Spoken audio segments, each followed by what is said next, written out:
Hi everyone, and welcome to 2021 with the ATP crowd and with the Women's Podcast.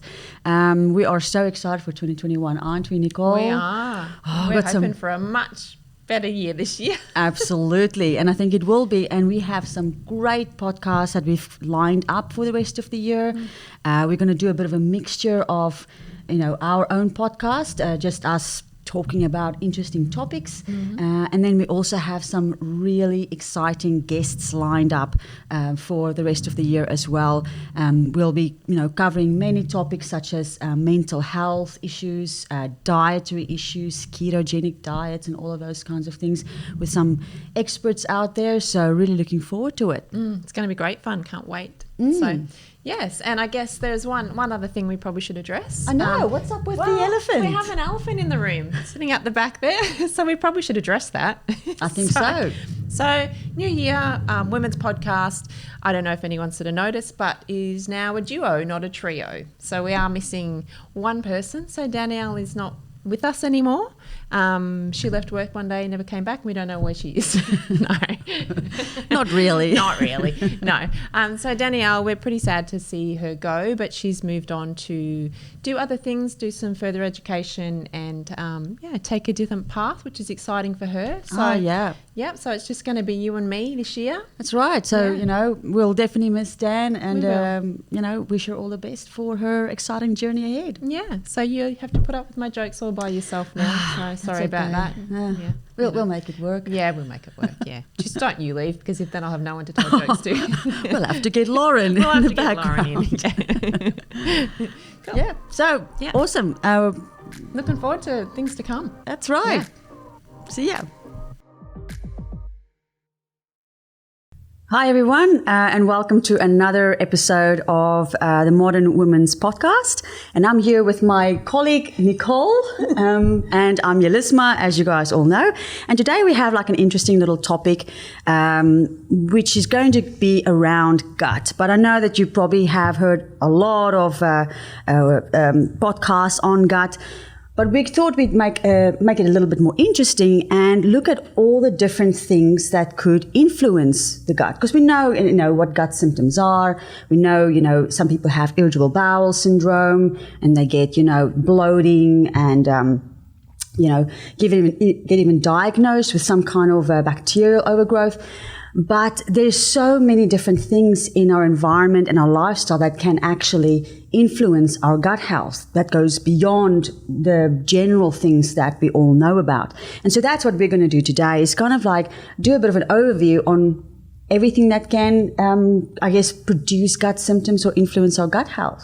So I'm pretty excited to talk about that, Nicole, especially because we had a very interesting trip yesterday, didn't we? We did have a really interesting trip. It was very timely, actually, to do that. So we went and visited a lab that specialises in stool analysis. And it was really cool, actually, some of the things that we found out. Yeah, I learned a lot, and it was really cool to see like the different methodologies that different labs use in order to analyze stool tests, what they test for. And it's not that one methodology is better than another, but they're different. So it's, I guess, what your the answers you're looking for in terms of the methodology that you're looking for in terms of the lab. That's incredibly sterile and clean as well. Amazing. It had no smell whatsoever. Yeah. Yeah, you'd think, any kind of stool testing, you've got to be brave, but it was sterile, wasn't it? And the machines were amazing. Like that $1 million machine. Yeah. That floored me. It just looked like a big white box. It was $1 million. Big expensive machines. Right? That's right. Yeah. And we had to wear the I had to wear the fluffy shoes. You didn't comply with the regulations and wearing closed shoes, Elisma, so you had to wear. You had to be punished and wear the white booties. That's right. A bit like, looked a bit like dwarf shoes, but that was all good. It was so much fun, though, and just learned so much. So that makes today's topic actually very timely, like you mentioned, and appropriate. Yeah. So, all right. So if we look at what can influence gut symptoms and gut health, I guess we can start with the most obvious stuff, which the listeners would have heard plenty of podcasts on, and that would be gut dysbiosis, I guess. Yeah. So what is gut dysbiosis exactly? Well, dysbiosis basically just means an imbalance between your microbiome, your gut bacteria. So your good bacteria, your bad bacteria. It's just the ratios are out. So basically, that's what dysbiosis is. I'm glad you said that because, you know, a lot of people think gut dysbiosis is they have to have a pathogenic or harmful bacteria, you know. And when we look at pathogenic bacteria, what comes up in my head is more things like salmonella, food poisoning, things like that.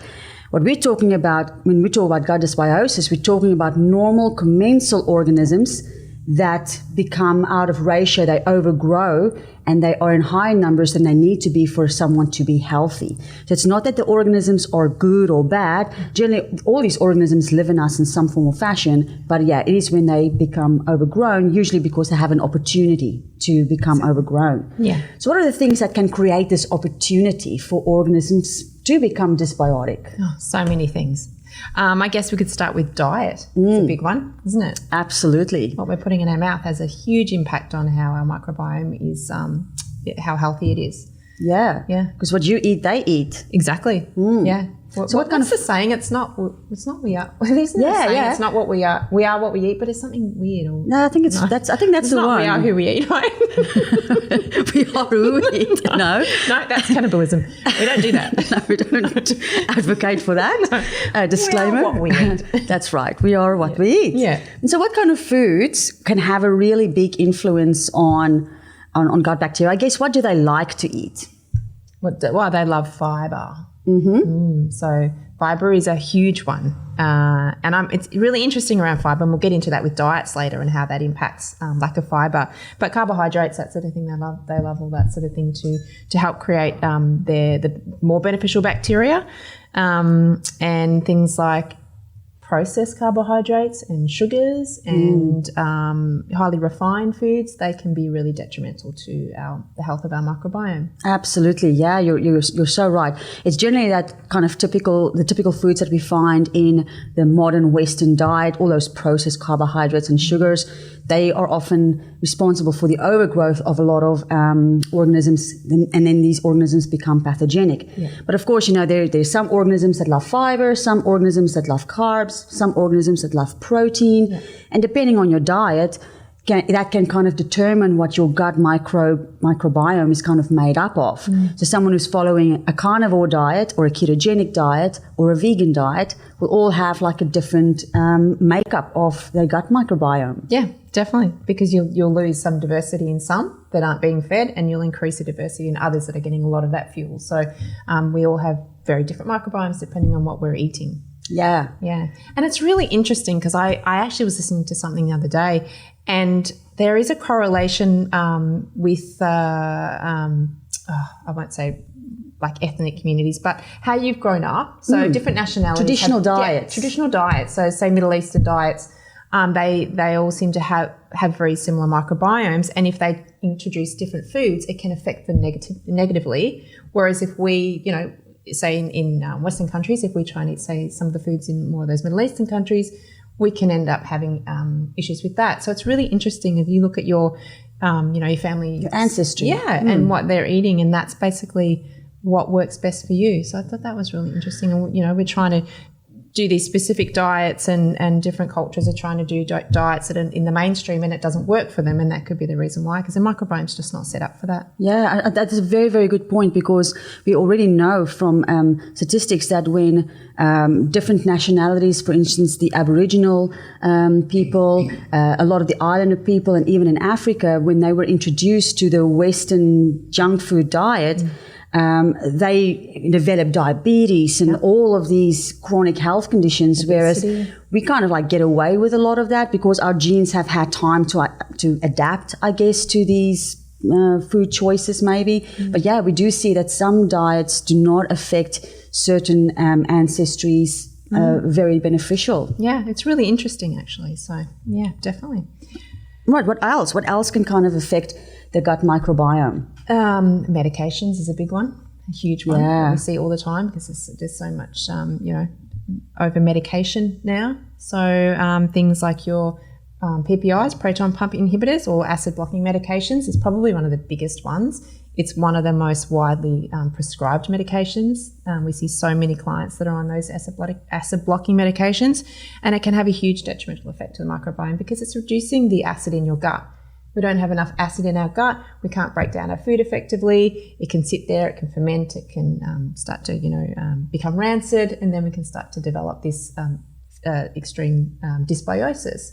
So that's really common. Even things like SIBO is really common in people that are taking PPIs. And as I said, it's very prevalent. So we're seeing it all the time. Yeah, I mean, I've seen personally clients who've been on PPIs for 20 years. Oh, yes. Even though the leaflet inside says do not use for longer than 6 weeks. Yes, right? Yes. I mean, I've seen a client that literally his nails were falling off. His hair had all fallen out because 25 years he'd been on this medication. He wasn't absorbing any nutrients. So he's so nutrient deficient. But yes, it's 6 weeks max. And these people are on them for long term, and they're not being told to only be on them for a certain amount of time as well, so it's not their fault. They're just doing what they've been instructed to do. So that's a huge problem. Absolutely, because we know that some organisms are acid sensitive and some organisms are alkaline sensitive.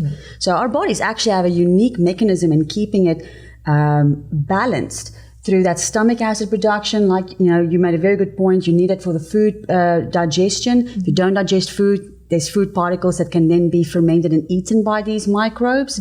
And then they use the nutrients and you miss out on it. But you also need that stomach acid to kill off acid-sensitive organisms.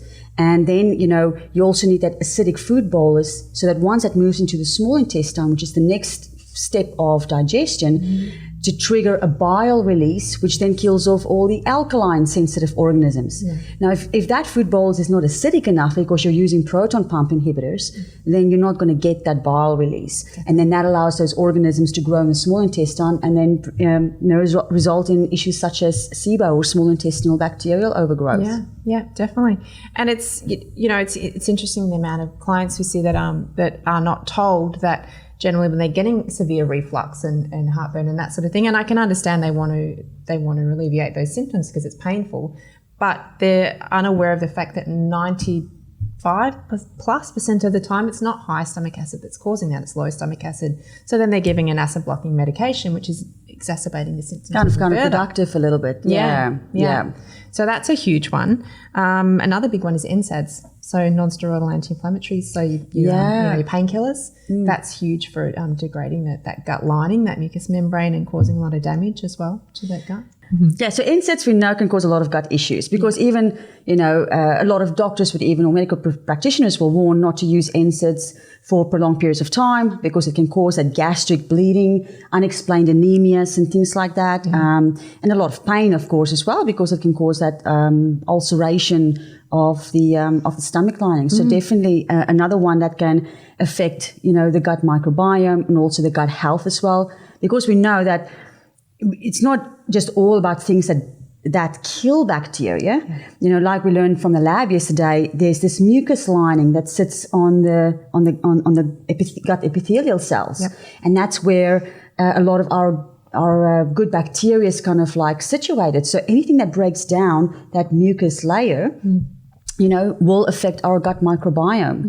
And NSAIDs is certainly one of those medications that can do that. And it's a worry because there's so many, they're available in the supermarket. So people aren't going to think that they can actually be detrimental to your gut. So because they're so readily available, and there's not really any significant warnings on there if there is a tiny print. So you don't really think about that if it's readily available. So no one reads the fine print in the box anyway. No, and we're just taught get a headache, take a Panadol, or you got any sort of pain, just pop a painkiller. So it's a bit of a worry. But one of the most common drugs that I think everyone would know by now that can really affect the gut microbiome is antibiotics. Yeah. And how often are they prescribed? A lot. Yes. Sometimes for good reason, so we're not bagging antibiotics. There are definitely certain situations where that needs to be the treatment of choice. But we also know from history is that there are times when there were at least times in history when it was very much overprescribed. That's been honed in a little bit, due to gut bacteria resistance and things like that. But still, a big one that can, affect the gut microbiome. Yeah, and it's sad because, we're in a society again where it's just a quick fix. So it's not looking at the root cause. And so people are very, very quick to go, well, I've got this infection, I need to get some antibiotics straight away. And the worrying thing is now, and I heard something the other day about this, that a lot of doctors feel under pressure to prescribe because you're getting these patients coming to them saying, I want this. And if they don't get it, they're going to go somewhere else. And they're now prescribing them for viral things as well. And we know antibiotics don't work for viral infections. So, what damage is that doing? They're not fixing the problem. And then they're also creating another problem on top of that. So it's quite worrying. Absolutely. Yeah, I couldn't agree more. And, we always think of prescribed antibiotics, but we also know that it's in our food supply as well. Yeah, and how scary is that? Because you're right, even organic farmers have to by law use a certain amount of antibiotics due to food health and safety and all of that. But yeah, so, no one can really get away from it completely in the food chain. It is unfortunately there, and we don't know that low-grade antibiotic intake, how that can make certain more pathogenic organisms more resistant to medications as well. And when we look at women who are pregnant and they're having to eat, obviously, the foods have small amounts of antibiotics in there. What's that doing to the baby when the baby is born? Its microbiome. How's that going to be affecting that? And is that why we're seeing more incidents of things like your atopy and lots of allergies and things like that? Is that because of what the mother's eating, because it's in the food? We can't get away from it. Yeah, no, I couldn't agree more. Yeah. So it's scary, and even when we're trying to do the right thing with our diets, we still can, fall down in those areas because of what's actually been put into the food. Yep. So, yeah, it's a little bit scary. But one of the things that I find is very underrated and often ignored as, in my opinion, a major cause of gut dysbiosis and chronic illnesses that stem from that is dental health, oral health. Yes. We don't talk enough about that, do we? No, we don't. We don't think of the correlation between the oral and the gut, which is quite funny because it's all connected. Oh, well, this is the first part of your gut. First part. That's where the digestive process starts in the mouth. Yeah. So yeah, we have to really have a look at that and what's going on with our oral health. Yeah. Because we know that the human mouth is full of bacteria. That's one of the reasons why when you get bitten, they usually very, considerate of infections and things like that. The mouth is considered a dirty space for all intents and purposes because of all the microbes there. But we swallow these microbes all the time. Now, that goes back to the stomach acid. And the stomach acid is designed to kill off all this bacteria that we're swallowing. So they're not really supposed to survive, but it is when conditions are adequate for them that they will then start to overgrowth and take over a lot of these bacteria that we swallow. Yeah. And we know we have candida in the mouth. We know we have streptococcal species in the mouth. And these are common things that we see in stool samples with ill patients. Yeah. Well, I mean, there's always the thing, that I guess we've spoken about for a long time as naturopaths is that the plaque on your teeth is the same as a plaque you get when you on your arteries. So heart attack. So that can be related to oral health as well, and that's very well known. So yeah, I mean, we already know there's a correlation between strep bacteria and a heart condition known as rheumatic fever. Yeah. So it just shows you how a lot of these organisms can affect other systemic conditions as well. Yeah, definitely. Yes.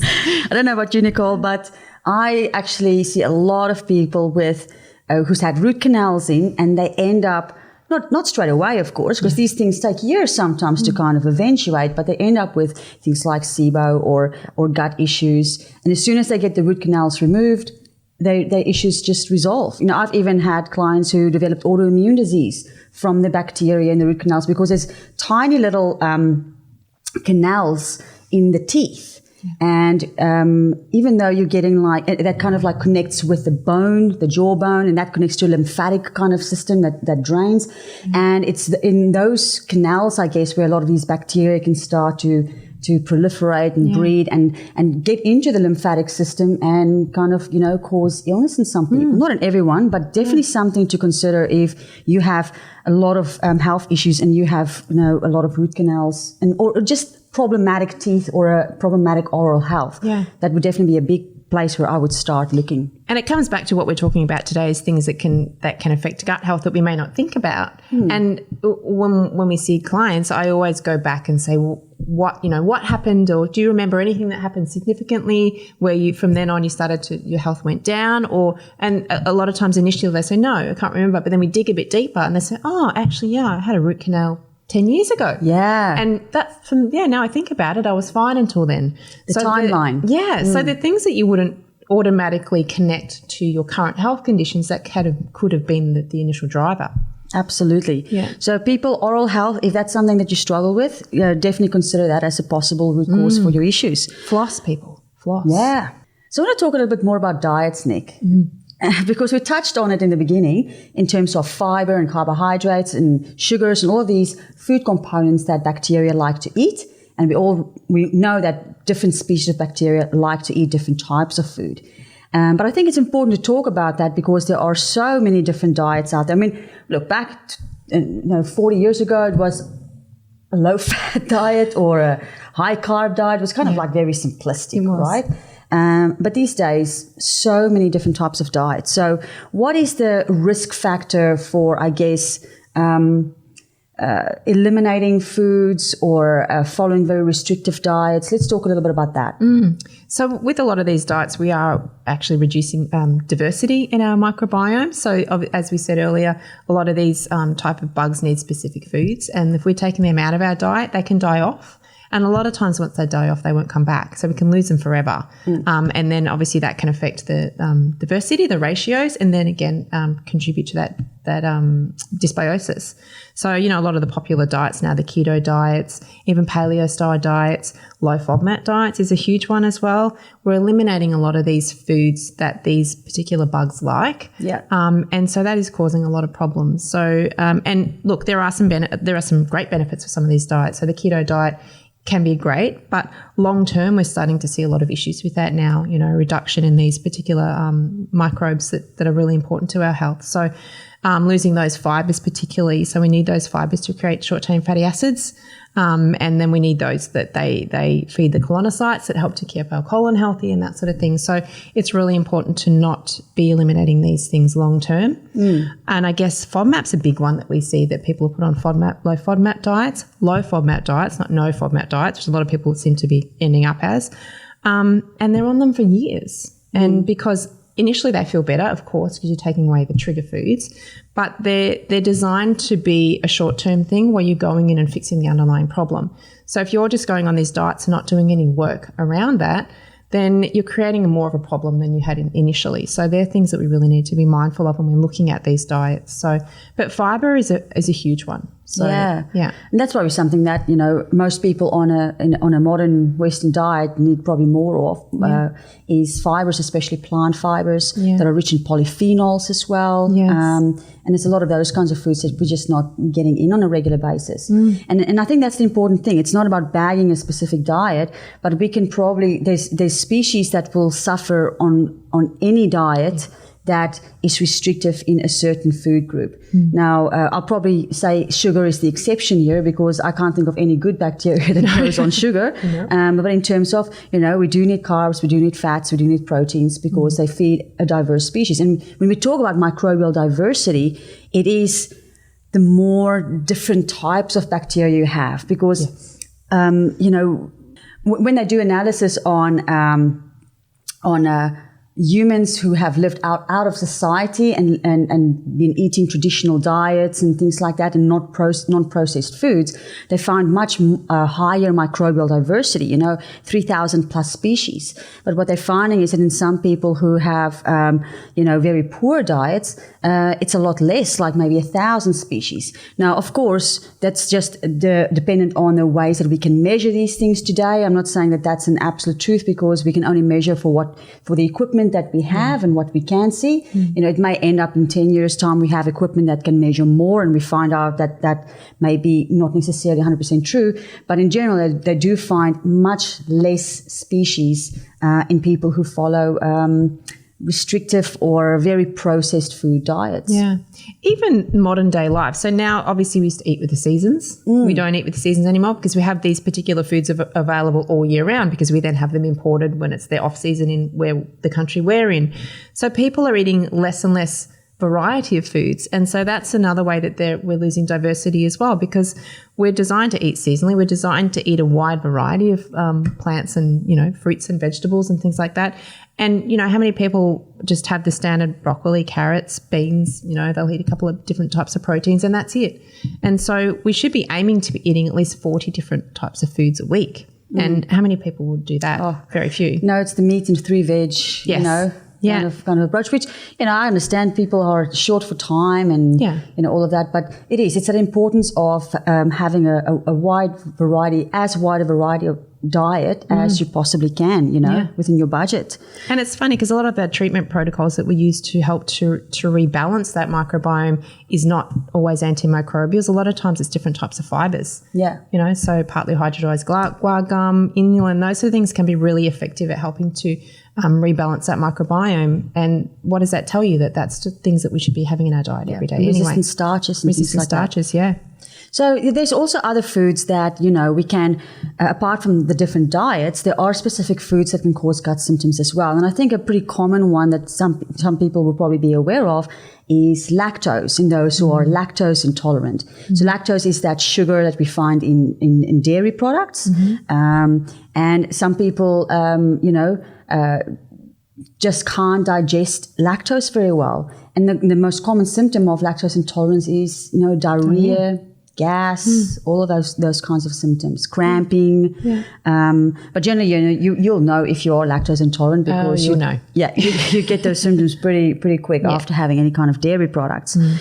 So that's a very common one. What other kinds of foods can trigger gut symptoms as well? I mean, gluten is a big one, and I know a lot of people roll their eyes when naturopaths talk about gluten, but it is a highly inflammatory food, and if you already have an inflammatory condition going on in the gut, putting in more of that inflammatory food is just adding to the fire, basically. So it's not that gluten is necessarily bad itself, but in particular environments, it can really exacerbate those symptoms. So, your dairies and your glutens are the two of the big ones that we look at taking out when there is an inflammatory condition, at least until we calm everything down and get everything back to balance. And sometimes we can reintroduce those foods and sometimes we can't. Yeah, because we'll have different tolerance levels, right? So, of course, some people who have celiac genes, the HLA-DQ genes, they're going to be more affected by gluten. Other people may not notice any symptoms. Yeah. What is interesting, though, is I think this is something I may have read in the National Geographic quite a few years ago, is they found that Egyptian mummies, they found that they had, I don't know how they would measure this, but that they had leaky gut. Because remember, they had a lot of grains, the older grains, the spells and the kamuts and things like that back then.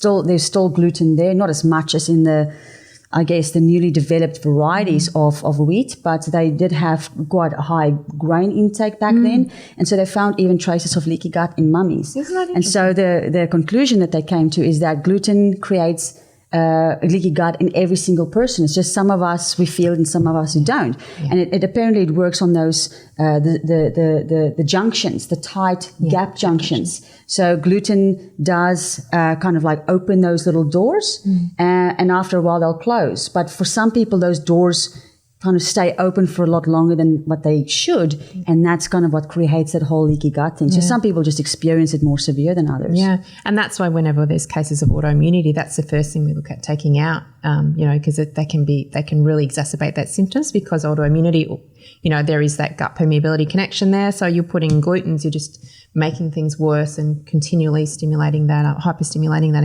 immune system. So they're big things that we definitely have to be taking out when we're looking at that permeability. Yeah, because I know of even some companies who in their supplements put gluten in for the reason of opening up those gut junctions and increase the absorption of the substance, which I thought was interesting. That is interesting, isn't it? Wow. What about preservatives and even artificial sweeteners? Really big ones as well, particularly those alcohol sugars can be really detrimental to gut microbiome. Absolutely, yeah. Preservatives. I mean, I mentioned the propionic acid, which is a common preservative to stop food from spoiling. Yeah. That can, we have to remember with preservatives, the whole point of a preservative is to stop food from going bad. Food go bad because bacteria start to grow on it. So a preservative's job is to stop bacteria from growing, right? And making the food last longer. It's going to do exactly the same in your gut. Yeah. It's going to stop the bacteria in your gut from growing, right? It's, makes sense. That's kind of like how it works. Yeah. And so it's, it's erroneous to kind of think, these things, eating a lot of preservatives is not going to affect my gut microbiome. Of course it is. Yeah. Again, depending on the amount of preservatives you eat, if it's, you may get away with small amounts of it, I guess depends on the health of your gut and the, I guess how robust your bacteria is, how healthy they are. But you certainly don't want to be consuming vast amounts of preservatives. No, definitely not. And I guess that comes back to diet being the most important thing. And I guess it's changing definitely now, but there's still some people that don't feel that their diet is really having a huge impact on what their health condition, but it's having a massive impact. And even small changes like taking out some preservatives or, just reducing your sugars can have a huge impact and a positive impact on your gut health. Yeah, you don't have to have a perfect diet. No. It's not about having the perfect diet. No one. Well, except for us in the room, except for Nessa, he's not perfect. But generally, it's that 80-20 rule. Yep. 80% healthy, 20% bad, and we've still got to live a little bit. So, but diet is the foundation of everything. We can give treatment protocols and antimicrobials and all those different supplements, but if your diet isn't 100%, if your diet isn't balanced, then those supplements are just going to be a Band-Aid again, just like any other medication. That's right. Food is medicine. Yeah. Isn't that? Well, that's one of the naturopathic laws. Food is medicine. That's right. Definitely. Yeah. So what else can be cause some gut issues that we may not be entirely aware of? I guess one of the a common one would be water contamination as well. Like that's probably more when we get to traveling. Where you get the food poisoning. So when you travel to third world countries or even just areas where there isn't I guess, reliable, clean sources of water. So it could be even in regional areas where you rely on tank water. Of course, many organisms can grow in the water. Yeah.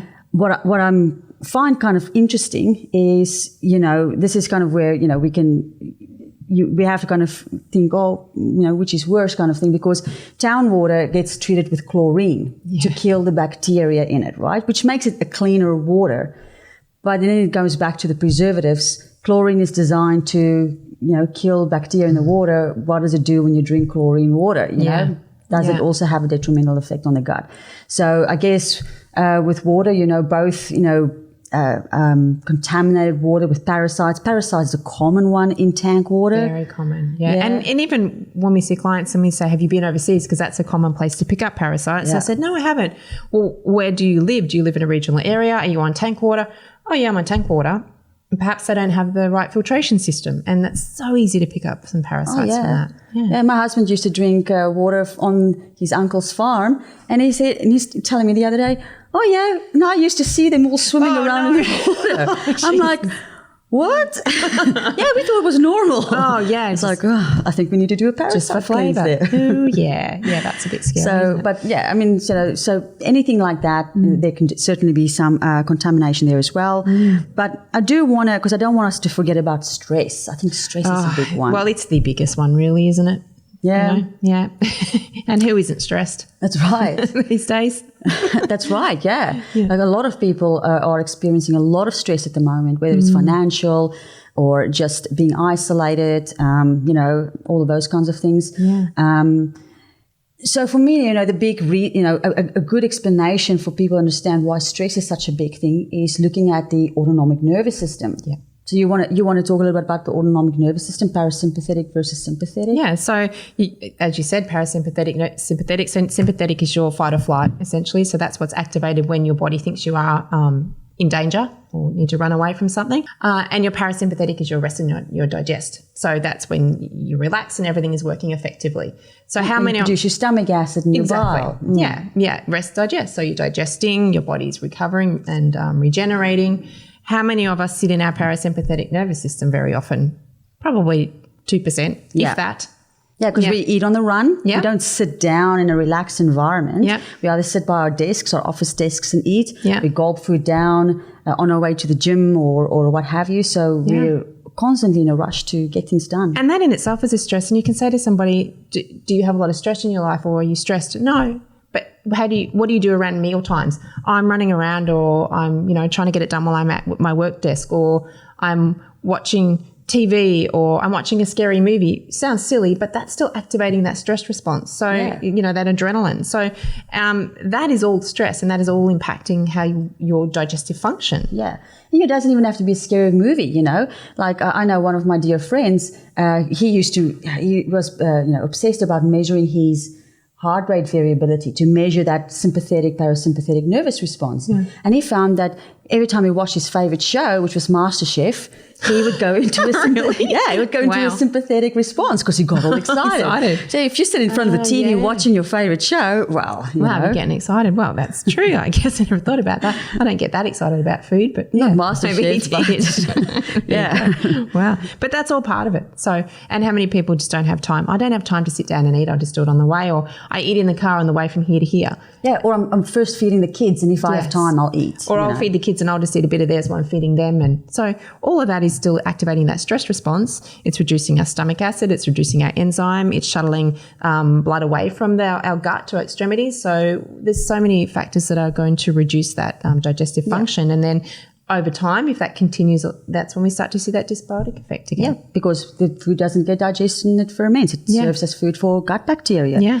And then, of course, your emotional stress will also affect it. I mean, how many people, have that performance anxiety when they have to do a speech and then they get the runs, Or, we know that a lot of people with IBS symptoms, it gets triggered off by a stressful event.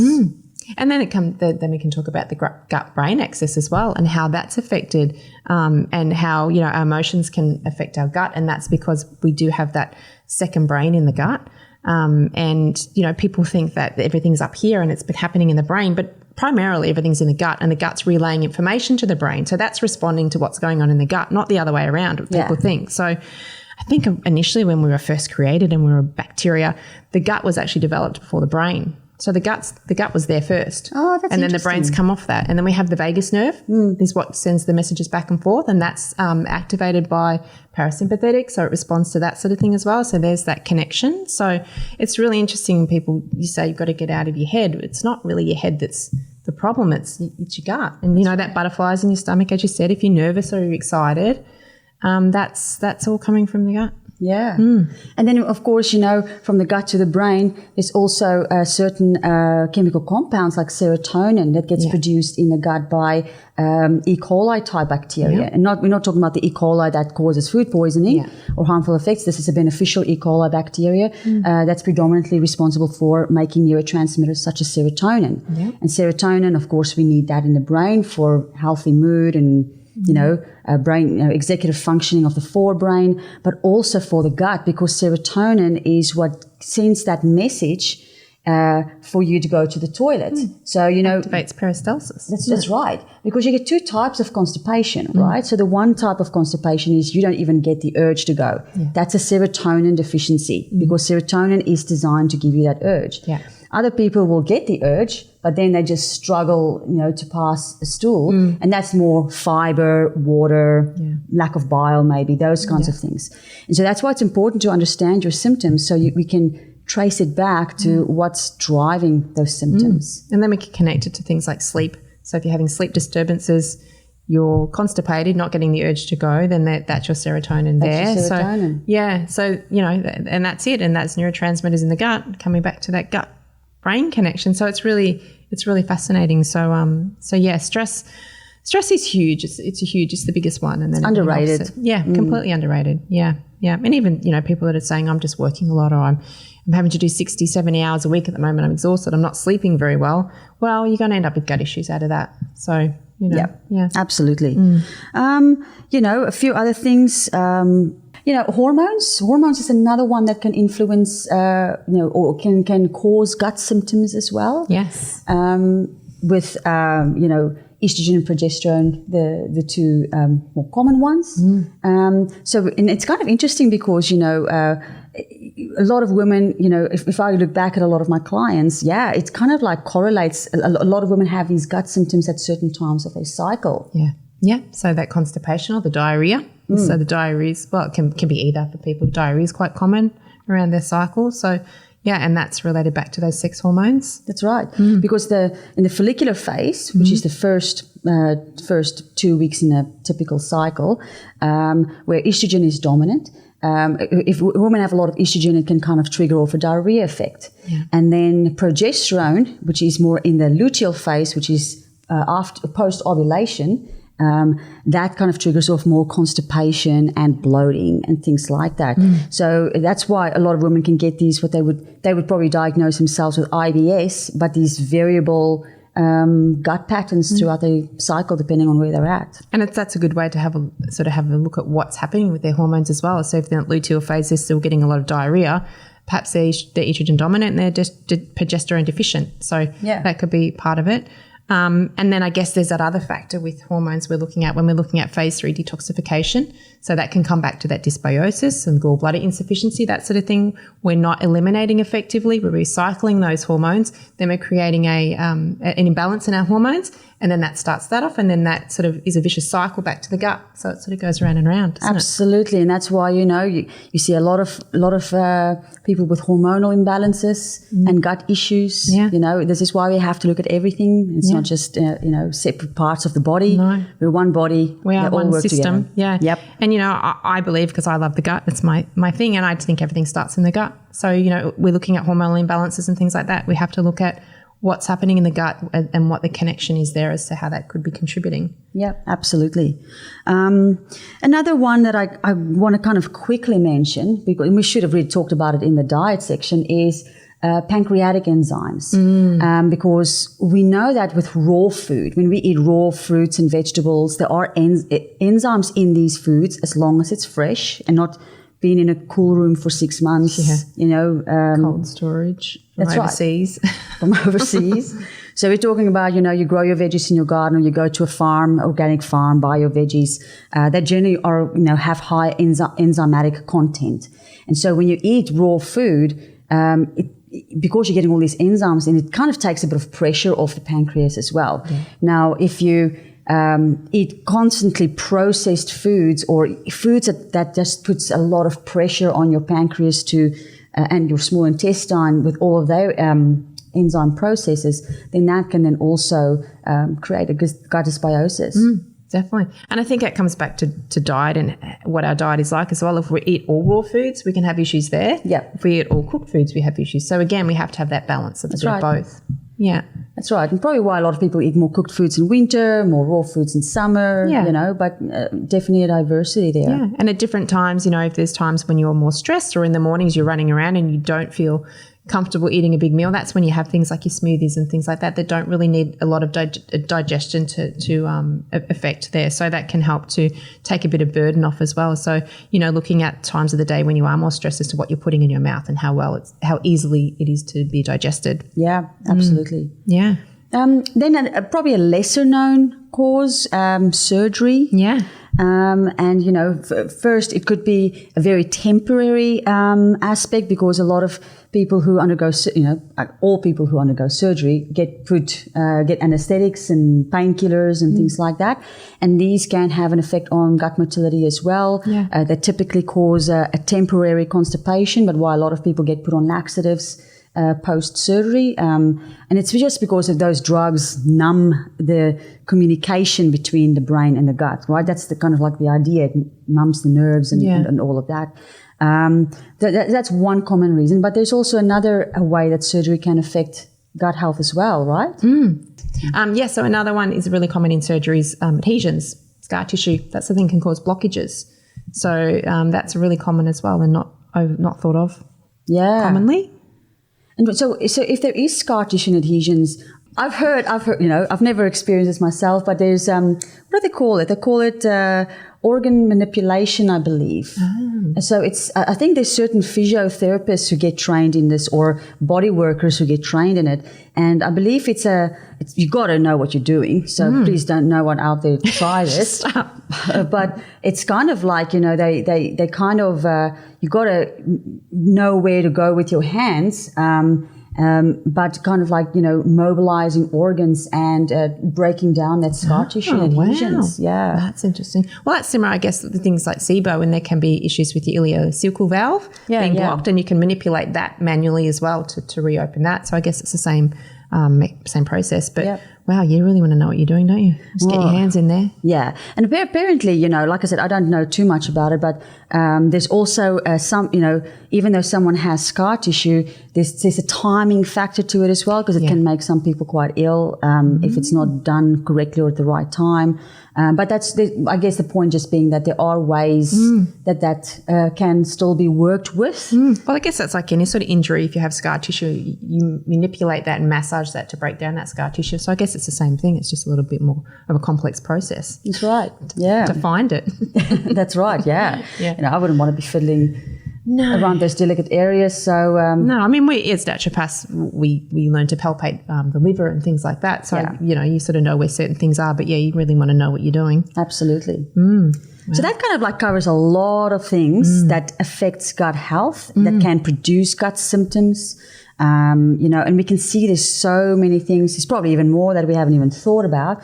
But a lot of areas in our environment and in our lifestyle and in our diet that can affect our gut health, and also just be responsible for producing transient gut symptoms as well. Well, that's another one we didn't really touch on. Environmental, pollutants and things like that can be really a big thing as well. Yeah. Household cleaners, all of that sort of stuff. Yeah, glyphosate. Yeah, glyphosate. All that sort of stuff. Huge. Yeah, and, we're surrounded by this sort of thing all the time. Yeah, I mean, they use it in commercial food production. Some countries a bit more than others. But we already know that glyphosates interrupt the life cycle of bacteria, and so it affects our gut microbial species as well. Yeah, which is why eating organic is always preferred. Yeah, and if you can't buy 100% organic all the time, because we understand that it can be a bit more costly, you can kind of choose the most. They call it the dirty dozen and the clean 15. Yeah. That's something that people can look up if they'd like. And it gives you what's your most contaminated produce that you really want to try and get organic, and the other ones you can get away with. Yeah, definitely. And even things like emotional factors can be really have a really significant impact on your gut health as well, that you may not think. So, being in toxic environments, that sort of thing. I know there's issues with women that are in toxic or domestic abuse situations. A lot of them develop autoimmune conditions. It's really common. Wow. And that's coming back to that gut and that gut permeability, and then that immune dysregulation. So environmental, emotional type things in the environment can be really impactful as well. And I think we don't think about those sort of things as well. So there's sort of things to be mindful of as well. What is your environment like? That's right. I mean, how often I've heard quite a few times where someone had like all these health issues, and let's say they quit their job, and they're like, oh, all of a sudden all my health issues just went away. And they didn't quit the job because of the health issues. They quit the job because they were unhealthy, unhappy, stressed, whatever. And then surprised that a lot of their physical issues have cleared up. So we underestimate the emotional, the taxation it has on the body. Yeah. Well, how often do you hear people that they've got all these health issues, they've got issues, they've got the IBS, that sort of thing. They go away for 2 or 3 weeks, it all clears up. As soon as they come back, it starts again. That's right. So, environment can, what we're surrounded by and the people we're surrounded by can have a huge impact as well. So that's something that we we need to look at also for our own health. Yeah. Well, I think we've got a lot today. Yeah. Hopefully that gives some people a bit of an idea of areas in their life where they may have to look at maybe making some changes if they do have some gut issues or struggle with some gut symptoms, maybe something here resonates with them. But it was also just good to kind of illustrate to people how it's not the same for everyone. Yes. It's not a one treatment fits all. It's not like, just take a probiotic and you'll be fine. We didn't touch on probiotics, but yes. Yeah. That's a whole another thing. So it's important to understand where your symptoms are coming from and addressing that, and understanding how a lot of your choices can have an influence on your gut health. Yeah. And no one's perfect, neither you or me have a perfect diet and do everything right. We'd probably do a stool test and be horrified at what we'd find there. So it's not about... That's why we avoid doing it. That's why we avoid doing it. But we make everyone else do one. So it's just do as I say, not as I do. That's right. That's right. Is that aggressive enough? So it's just kind of like understanding and then, knowing how to change or influence those decisions. And I know it's a saying and it's been said a lot, but I love it. All health begins in the gut, and it really does. So if our gut isn't right, we're going to be imbalanced everywhere. Yeah, you'll see it on your skin. Emotional, mental health, so many things. So it's really important to ensure that you're doing the best you can for your gut health. So, some of these things that you may not correlate with gut issues can be. So hopefully we've sort of put a bit of a spotlight on that, and people can start to look a little bit deeper into what could be contributing to their gut issues. Yeah, absolutely. Yeah. Well, it was fun having a chat with you today, I know. Nicole. It was fun. And we both love the gut, so that's always, we do. Yeah. I mean, we love everything, but we love the gut more. Well, because we know how important it is. Exactly. Yeah. Yeah. Awesome. Well, so we'll have a chat next week again, and we'll say goodbye to all our listeners. Hope you enjoyed it. Yeah. See you next time. Bye.